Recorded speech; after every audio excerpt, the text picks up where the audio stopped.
Venez, retournons à l'Éternel, car lui a déchiré, et il nous guérira. Il a frappé, et il bandera nos plaies. Dans 2 jours, il nous fera vivre. Au 3e jour, il nous mettra debout. Et nous vivrons devant sa face, et nous connaîtrons, et nous nous attacherons à connaître l'Éternel.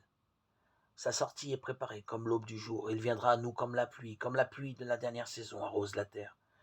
Livre d'Osée, chapitre 6, 1-3. L'Éternel a condamné les hommes d'Éphraïm, le royaume des 10 tribus du nord, car ils se sont détournés de lui et se sont tournés vers l'idolâtrie. Juda mérite également cette condamnation. L'Éternel compare le fait qu'ils se sont détournés de lui à la plus basse immoralité. Il rappelle que dans les difficultés qui lui a fait traverser Éphraïm, s'est tourné vers Yareb, le roi d'Assyrie, pour avoir de l'aide, mais que celui-ci ne lui a été d'aucun secours. Dieu agit avec son peuple comme un lion et personne ne pourra le délivrer. Nous voyons dans le livre d'Osée chapitre 6, 1-3 que Dieu s'attend à ce que son peuple retourne vers lui. Et les fils d'Israël connaissent son cœur et sont prêts à revenir à lui.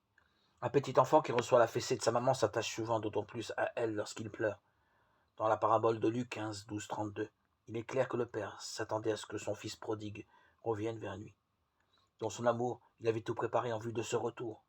Le plus beau vêtement, l'anneau, les sandales, le veau, tout était prêt. Et le fils ne doutait pas que son père le recevrait malgré tout ce qu'il avait fait. Exhortez-vous l'un l'autre chaque jour aussi longtemps qu'il est dit aujourd'hui, afin qu'aucun d'entre vous ne s'endurcisse par la séduction du péché. Hébreux 3.13. Ce verset a pour nous une très grande importance. Nous vivons encore dans la période merveilleuse du pardon et de la grâce de Dieu. Tournons-nous vers lui dans la repentance et la confiance de la foi. Il nous guérira, nous mettra debout et nous vivrons devant sa face.